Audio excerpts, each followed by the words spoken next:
Hello, my fellow subjects of the internet. This is the Aromantic Shipper back again with yet another video. And in this video, I'm going to be taking another crack at rewriting Naruto, like I did for the characters of Sakura and Konan. Only this time for Obito Uchiha. This video is actually one that I've been sitting on for a while. I think I first planned for it to come out in the summer of 2023. Obviously, that didn't happen. Yeah, I apologize for the slow release of videos lately. I remember back in 2021 where I managed to channel all of my autistic energy into getting a new video out on the channel every week. Yeah, those days are certainly gone. And honestly, I think this might be the last video I upload. It does pain me to say that because I do have other ideas that I never managed to share, and I've gotten a lot of fulfillment out of working on this channel in the past, but to be frank, guys, I just don't get the same enjoyment out of writing these scripts as I did before. I don't know, YouTube was always a hobby for me, and now my heart's just not in it anymore. But still, even if this is the end for me on YouTube, I thought I still owed it to you guys to get one last major video out. I said I was going to make this video, so here it is. Hope you guys enjoy. But back to the main point of the video, let's talk about Obito. Obito is a character who is very controversial in the Naruto fandom. A lot of people think his motivations are too shallow and that he wanted to trap the whole world in a simulated reality just because his not-really-girlfriend died. A lot of people also think he switched sides way too quickly during the war arc just because of Naruto's talk no jutsu. To some extent, I agree with these criticisms, but the moment that really inspired the idea for this rewrite in the first place was when Obito, pretending to be Madara at the time, goes to the 5 Kage summit. He stands in front of the Kage and tells them that he wants to forcibly trap them all in a simulated reality.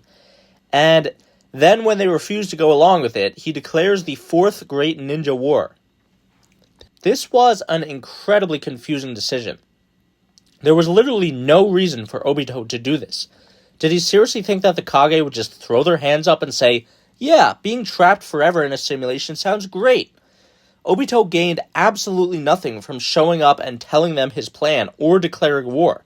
In fact, he abandoned a perfect opportunity to capture Naruto during their encounter in the Land of Iron before he was hidden with Killer Bee, just to come to the Kage summit.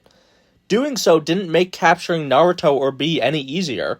It just underscored how important protecting them was to the other Kage. Before Obito showed up, the Kage were squabbling amongst each other after decades of bitter rivalries. But him showing up and declaring war against them managed to unite all of them together against him. Not only that, but Obito's plan becomes even dumber in hindsight. Because ultimately, Obito didn't even need to capture Naruto and Bee and steal their tailed beasts in order to create the 10 tails. He was able to do that with the tentacle he captured from the 8 tails and the 9 tails chakra that was inside Kikaku and Gigaku, which was, by the way, one of the biggest ass pulls in the series. It essentially invalidated the entire war arc. Obito literally could have just asked Kabuto, "Hey man, could I take a look at those 2 guys, Kikaku and Gigaku, that you brought back to life?" Then he seals them up and tosses them into the Ghetto Mazo. That's all he had to do. And that's what he did do in the original series, so there was no fucking point to the whole fucking war. It's so fucking stupid, right? Well, anyway, where was I? My point is that Obito takes so many actions in the series that are incredibly idiotic and don't make sense considering what his ultimate plan is. When I first watched the series, I had a suspicion in the back of my mind that maybe, just maybe, Obito didn't actually intend to go through with the infinite Tsukuyomi, and uniting the shinobi world against him was his real plan all along. Well, in the original series, that wasn't actually the case, but in my rewrite, it is. I just think it would have been so much cooler of a motivation, and would have made Obito's actions in the story make a lot more sense. It would also make Obito distinct from the actual Madara. I mean, Madara is the one who wanted to create peace by trapping everyone in the infinite Tsukuyomi, but Obito, instead of becoming a divine savior, tries to pull a Lelouch, becoming the villain of the story in order to unite the entire shinobi world against him in order to create peace. And he told the Kage about the infinite Tsukuyomi plan so they would explicitly reject it and fight for a better future in the real world rather than accept a fantasy world. Back in my Konan rewrite, which came out in freaking May of last year, I said that I was also working on an Obito rewrite, and that rewrite would explain how Konan survived her encounter with Obito in that rewrite. Well, now you guys finally know.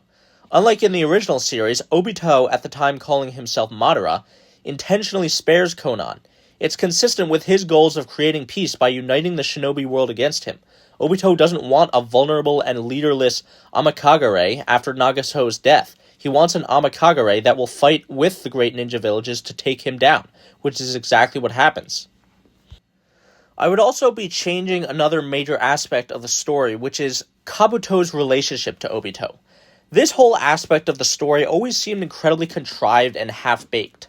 I mean, Obito basically declared war on the entire shinobi world, with literally just a bunch of Zetsus on hand. That's it. Obito thought he could fight a war against the entire shinobi world with these pathetic white blobs of goo. It's only after he declares the Fourth Great Ninja War that Kabuto shows up and decides to give him hundreds of undead shinobi warriors on a silver platter. Another thing that always bothered me was that Kabuto went from being Orochimaru's lackey to becoming way more powerful than Orochimaru in the span of, like a year, basically? That makes no sense. I mean, he was able to make all these crazy body modifications, master Sage Mode, perfect the reanimation jutsu, and control hundreds of reanimations at once?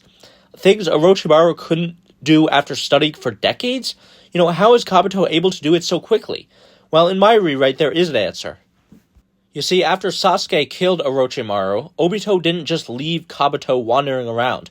He had plans for Orochimaru, so he thought to use Kabuto as a replacement. Obito takes in Kabuto as his new apprentice, giving Kabuto a purpose after his master's death, telling Kabuto that he could become even more powerful than Orochimaru. With Obito's guidance, Kabuto is able to use the decades of knowledge accrued by Orochimaru to become even more powerful than he was, fusing himself with Orochimaru's essence. Kabuto is an integral part in Obito's plan, and from the beginning, Obito planned to use Kabuto to create a reanimated army for him in the war. Thus, Kabuto doesn't threaten Obito into saying he will give Sasuke's body to him.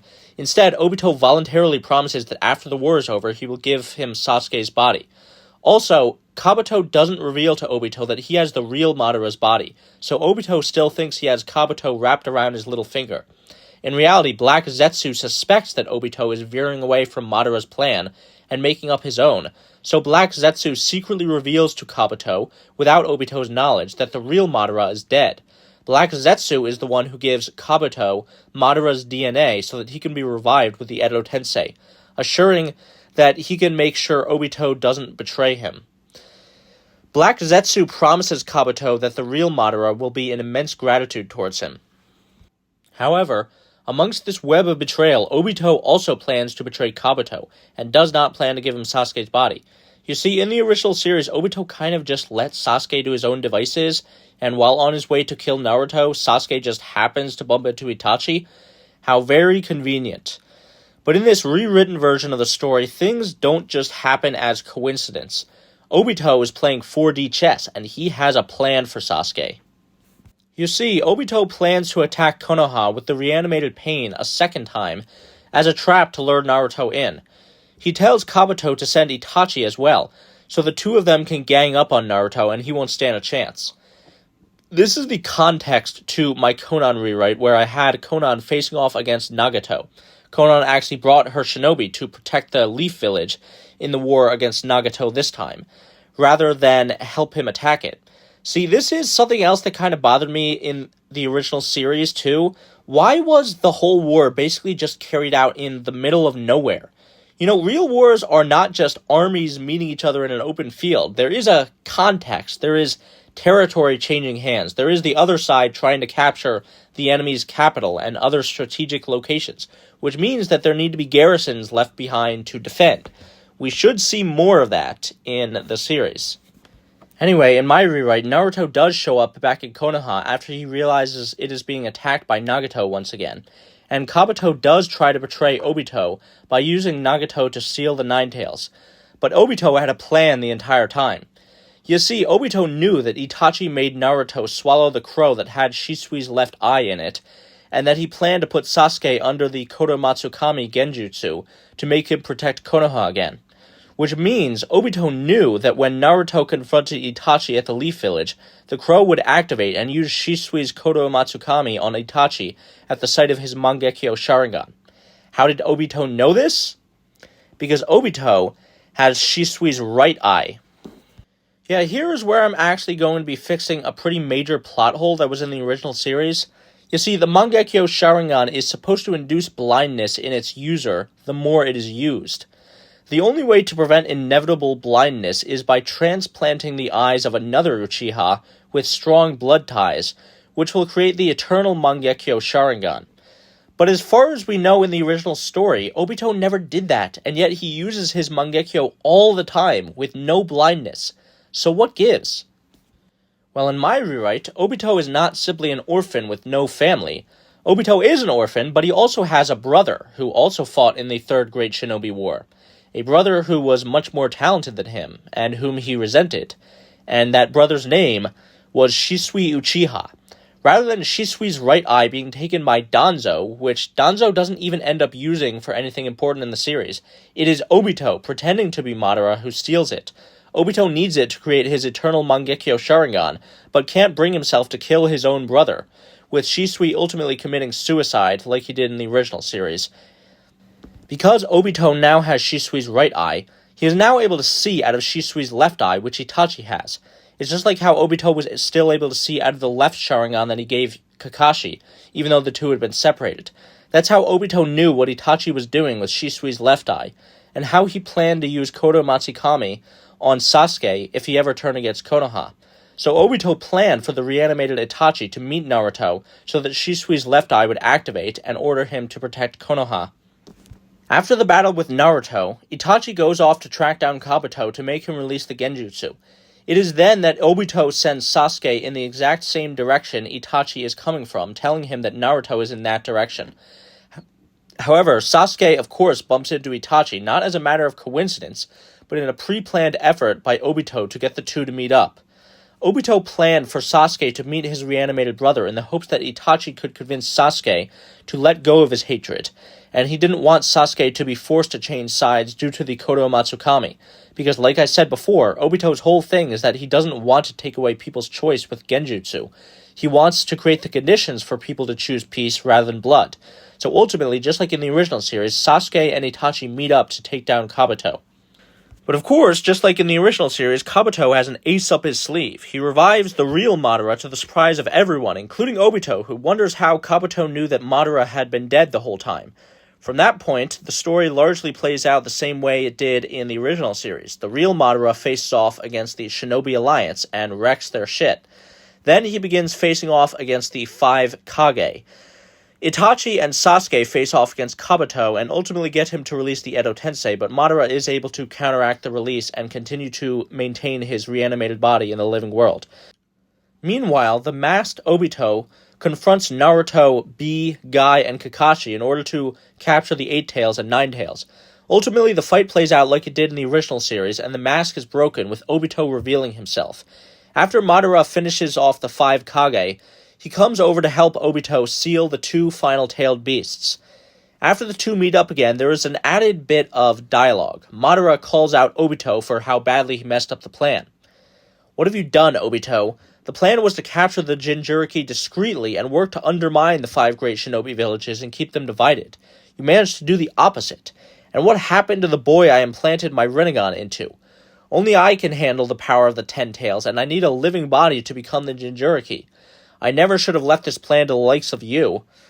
Obito responds, "Maybe that's true, but I still managed to capture 7 of the 9-tailed beasts, and the 2 remaining ones are right in front of us. Do you want to complain about the plan hitting a few bumps along the road, or do you want to finally finish it?" Madara suspects that Obito has betrayed him, and Obito suspects that Madara suspects him, but for the time being, both of them fight together to capture the 8 Tails and 9 Tails because both of them want to become the 10 Tails Jinchuriki. And this is where a major divergence takes place. In the original series, the Shinobi Alliance pulls up to fight Madara, Obito, and the transforming 10 Tails. But of course in my rewrite, the 10 Tails hasn't formed yet, and ultimately the Shinobi Alliance is too late. Madara and Obito manage to incapacitate Bee and Naruto, and they rip out the 8 Tails and 9 Tails, adding it to the Gedo Mazo much earlier than in the original series. So yes, there is no mention of Kinkaku and Ginkaku in my rewrite. As a matter of fact, I would just cut these 2 losers out of the story. They're annoying and now useless. The only way to create the 10 tails is to actually absorb the 9-tailed beasts. Now, Naruto obviously doesn't stay dead. He is ultimately revived by Lady Tsunade, who gives up her own life to revive him, which I had talked about before in my Sakura Rewritten video. And after Naruto is brought back to life, Minato ends up giving him his half of Kurama like he did in the original series. While Naruto is temporarily out of commission, it is the Shinobi Alliance that must team up to defeat the 10 tails without Naruto's help. Obito is seeing his dream play out in front of his eyes, with the entire Shinobi world teaming up to fight against him and Madara. Although he taunts the Alliance, talking about how they would be much better off under the infinite Tsukuyomi, he can't help but show a bit of pride, which Madara notices. He is especially proud when Sasuke arrives on the battlefield to fight him, which is exactly the outcome he engineered. Ultimately, just like in the original series, Kakashi and Obito have their fight in the Kamui dimension, but I would add some more dialogue. Obito has a telling exchange that gives clues to his real intentions when he tells Kakashi, "You need to let go of your preconceptions of me as that naive little boy, Kakashi. That's in the past. It's not reality anymore. I used to think I wanted to be the hero, but now I'm the villain, because I made myself one, because that's what the world needed." After Obito lets Kakashi stab him in the curse tag, Obito goes back to the real world and seals the 10 tails inside him, just like in the original series. But of course, in my rewrite, Obito doesn't actually want to bring about the Eye of the Moon plan. So what happens next is quite different from the original series. After transforming, Obito immediately begins weaving hand signs. However, it looks like he is visibly struggling to keep it together. None of the Alliance members recognize his hand signs that Obito is making, but Madara does get worried. However, ultimately nothing happens. Thinking that Obito is about to attack, the Shinobi Alliance attacks him first. They aren't able to hurt him, but in his attempt to defend himself, Obito struggles to move. He tries to perform a fire-style jutsu against the reanimated Hokage, but isn't able to do it. As the fight goes on, Obito's body starts breaking down as the power of the 10 tails consumes him, just like in the original series. But unlike in the original series, Obito isn't able to pull himself together and gain control. The 10 tails fully overpowers him, and Obito transforms into the beast, which feeds on Obito's rage and his hatred. So once again, the Shinobi Alliance must fight to defeat the 10 tails, and while inside its body, Obito is in danger of dying, just like Naruto was when the 9 tails power consumed him. And ultimately, just like in the original series, Naruto, Bee, and Gaara are able to pull the 10 tails apart. But Obito himself is still close to being torn apart. Just like in the original series, Naruto enters Obito's consciousness through their linked chakras. But of course, the encounter this time is somewhat different. Naruto doesn't use Talk no Jutsu to get Obito to change sides, because of course Obito didn't actually intend to go through with the Eye of the Moon plan. Instead, Obito finally reveals to Naruto, and at this point the audience, that his real plan was to play the villain and make himself into Madara Uchiha to unite the shinobi world in a war against him to create peace. Then, when he had obtained the immense chakra of the 10 tails, he planned to use the Rinnegan to perform the Heavenly Life technique to revive everyone who had died in the war. Ultimately, the technique would have taken his own life, but before he kicked the bucket, Obito planned to use the Reaper Death Seal, which he learned after his sensei Minato did it, in order to sell his own soul to the Shinigami. If he did that, then both he and the 10 tails would be permanently sealed within the Shinigami, just like what happened with Minato, with the half of the 9 tails that he sealed within him being taken into the belly of the Shinigami after he sold his soul, rather than just respawning in the physical world like tailed beasts normally do when their Jinchuriki dies. Thus, the world would finally be rid of the weapons of mass destruction that are the tailed beasts. That was Obito's actual plan, not the Eye of the Moon plan, but he laments to Naruto that ultimately he arrogantly believed he was powerful enough to control the 10 tails, but he wasn't even able to perform ninjutsu before the 10 tails started tearing him apart. And so he can't bring back all of the people who died in the war. Thus, the conversation between Naruto and Obito is recontextualized from the original, as Naruto is trying to convince Obito not to let himself die, consumed by the 10 tails, but to choose to continue living, as his life is still worth living. Naruto tells Obito that just because he made himself into the villain, doesn't mean he has to keep playing the role. He also rebukes Obito for trying to get rid of the tailed beasts, saying that they are sentient beings which deserve respect and are not to be treated as mere weapons. Ultimately, Naruto inspires Obito to continue living, and he is ultimately able to keep himself from being torn apart, like he did in the original series, with his memory of his old team. Naruto is able to successfully pull apart the Ten Tails into the Nine-Tailed Beasts, with Obito surviving the ordeal with the Gedo Mazo still inside him. Just like in the original series, Obito attempts to use the Heavenly Life technique, although he says that he won't be able to bring back nearly as many people as he would have with the Ten Tails chakra. But of course, just like in the original series, Black Zetsu forces him to bring back Madara instead. Madara of course manages to become the Ten Tails Jinchuriki, just like in the original series, and unlike Obito, he is actually powerful enough to control it. So, now we finally get to Obito and Madara's confrontation. Madara chastises Obito for going against his plan, naively believing he could handle the power of the Ten Tails. He questions why Obito ultimately went against the Eye of the Moon plan, calling his plan to unite the shinobi world against him silly and naive. You came to me and said that you would do anything if it meant you could be together with Rin and Kakashi again. The Eye of the Moon plan will create that world, a world separate from this world of violence and death. So why betray me like this, Obito? This world is hell, don't you remember? And I am creating heaven. Just like in the original series, Obito takes advantage of Madara's lowered guard to stab him in the gut, and he responds, I did want to activate the infinite Tsukuyomi. I wanted to shut myself off from reality and bring myself to a perfect world with a perfect life where I could be with Rin and Kakashi and Sensei again. Who wouldn't feel like that after the hell I experienced? But I was a child when you left this world, Madara. I grew up. You understand what I'm saying, don't you? Your worldview is that of a naive, stupid child, Madara, believing that we can ignore the parts of reality we don't like to escape to some demented fantasy? What would be the point? It's not real. Even so, a false reality may seem more comforting than the hell of this world. Even I had never completely given up on the Eye of the Moon plan, but I gave people a choice first. I told the shinobi world about the infinite Tsukuyomi, and they rejected it. The shinobi world finally put aside their differences to unite and fight against that world. I saw Naruto becoming the hero that I wanted to be. I saw Sasuke pulling himself out of the darkness and choose of his own accord to protect Konoha like his brother wanted. There is so much darkness in this world, but I refuse to drown in it. After you left this world, I kept swimming and I found the light. I am not you, Madara, because my plan actually succeeded, but yours will fail.